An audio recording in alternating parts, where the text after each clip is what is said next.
जय जगन्नाथ राधे कृष्ण सांग मैंने सकाल सकाल मु पूजा पूजी सारी राउतराय बाबू गाँ को जाते गाँव रु आसिक पहुँची गले राउतराय बाबू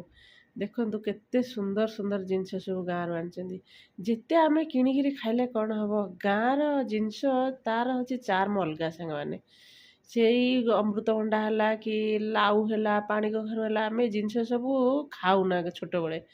एबे से जिनस सब आगे ब्यागे पशुची तापर जाए अलग जिनस देखते सांग मैंने लाउ अमृतभंडा कंचा कदली मो बो देला दही छेना आम बाड़ीर लेंबू आम बाड़ीर कड़िया पता देखते सांग मैंने सबू आणिक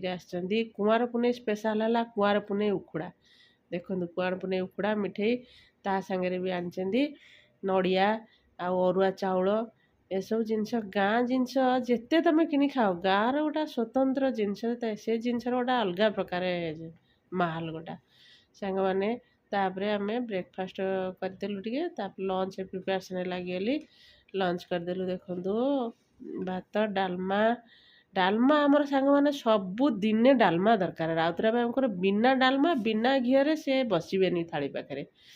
आईस तो अलग अलग साधारे माने डालमा आग हम सांग मैंने देखु कलरा आलू भजा आलू भर्ता मेन मुख्य है लेंबू दलाटा सांग मैंने सबुदिने जहाँ भी ये गोटे एक्सट्रा आइटम लेंबू दला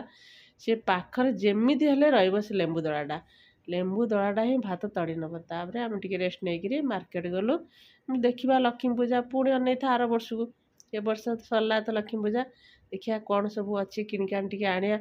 देखिलु गोटे बास्केट धरिकी आसिले आ कि विशेष आणलेनी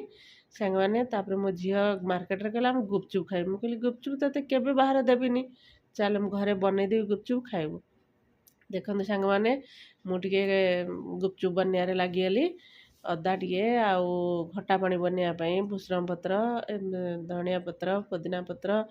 आउ कंचा लंका आ तेंतुली टे भिजेकी रखिदेली सांग मैंने देखु मुझे ग्राइंडिंग करदे ग्राइंडिंग करदेकरी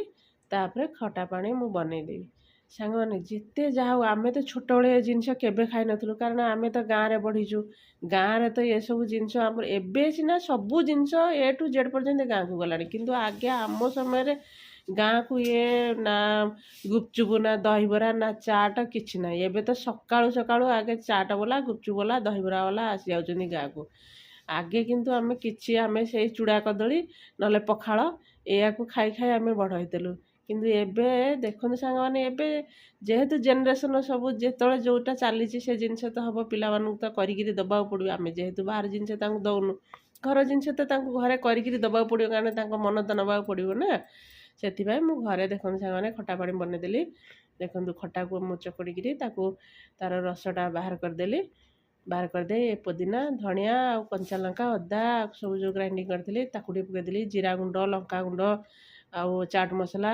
सबू पकईदेली तादे पकईदे खटा पानी प्रिपेरेसन करदेली तापर मु आलू सीझेकी रखीदेली सांग मैंने आलू सीझेकी रखी चोपा छड़े आलू को आलू चकड़ा टे ताकू प्रिपेरेसन करदेली बादाम आउ भजा जीरा गुंड लंका गुंड धनिया गुंड सब देकी बिट लुण ताक सब देकी आलू चकटाटा टे रेडी करदेली रेडी करदेकी तापर मु गुपचुप छाणिली सांग मैंने देखु घरे बनईकरी खायार जो माने जिते खुशी लगे घरे बनई खाइले जिते किणी खाइले ता स्वाद अलग घरे बनई स्वाद अलग सांग मैंने एते बढ़िया लगुला गुपचुप आपड़ के भाभी भी पारे केते सुंदर लगुला घरे बनईकरी खातु केते बढ़िया लगे देख हाइजीनिक एक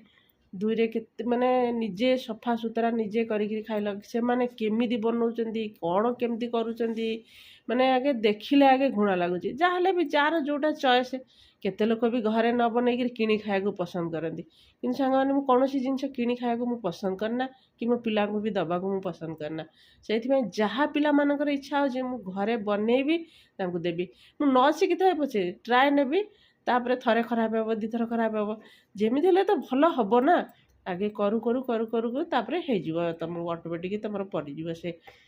देखते सांग मैंने गुपचुप केते सुंदर मजार के फुलुची पूरा बेंग फुला भाया फुली जाऊँगी देखते सांग मैंने देखो आम मुझे जेकोसी जिनस करे राउतराय बाबू को आगे कम्प्लीमेंट आगे ଭଲ ଯଦି ହେଇଥିବ ସେ ପୁରା କହିବେ ଟିକେ ଭଲ ହେଇଛି ସେମିତି ଆଉ, ପୁରା ଭଲ କହିବାକୁ ତାଙ୍କୁ ସତ ବଳିବନି। ସିଏ ସବୁବେଳେ ତାଙ୍କର ଆଗେ ତାଙ୍କ ଖାଇବାଟା ଆଗେ ମୁଖ୍ୟ। ସିଏ ଯଦି ଖାଦ୍ୟ ତାଙ୍କର ଖରାପ ହେଲା ସରିଲା, ତାଙ୍କ ପିନ୍ଧିବା ନାୟା ଏଗୁଡ଼ା ସବୁ ଛାଡ଼, ତାଙ୍କ ଖାଦ୍ୟଟା ଭଲ ହେବା ଦରକାର। ଆଗେ ରାଉତରାୟ ବାବୁଙ୍କୁ ଟିକେ ଆଣିକିରି ଚଖେଇଲି, ମୁଁ କହିଲି ଚାଖ କେମିତି ଲାଗୁଛି। ଦେଖନ୍ତୁ ସାଙ୍ଗମାନେ, ସିଏ ତାକୁ ପୁରା କହିଲେ ଏତେ ସୁନ୍ଦର ଲାଗୁଛି, ବହୁତ ଟେଷ୍ଟ ହେଇଛି। ମୁଁ କହିଲି ତମେ କେବେ ଗୁପଚୁପ୍ ଖାଇଛ ନା? ମୁଁ କେବେ ବାହାରେ ଖାଇନି। ତାଙ୍କର ତ ପୁରା ତାଙ୍କ ନ୍ୟୁ ଷ୍ଟାଇଲ୍ ସବୁ ସାଙ୍ଗମାନେ। ଦେଖନ୍ତୁ ଗୁପଚୁପ୍କୁ ହାତରେ କଣା କରିବେନି, ତାକୁ ଗୋଟେ ଚାମଚ ଧରିକିରି ଖେଞ୍ଚିକିରି ତାକୁ କଣା କରିବେ। କଣା କରିବେ ତା ଯେତିକି ତା ହୋଲ୍ ଯେତିକି ତା ଭିତରେ ଆଳୁ ପଶିବ ସେତିକି ସାଙ୍ଗମାନେ। ତାଙ୍କର ସବୁ ଖାଦ୍ୟ ଦେଖନ୍ତୁ, ତାଙ୍କ ଖାନଦାନୀ ପେଟ ଦେଖିକି ସାଙ୍ଗମାନେ ଜାଣିପାରୁଥିବେ ସେ ଖାଇବାରେ କେତେ ଲାଳସା ତାଙ୍କର।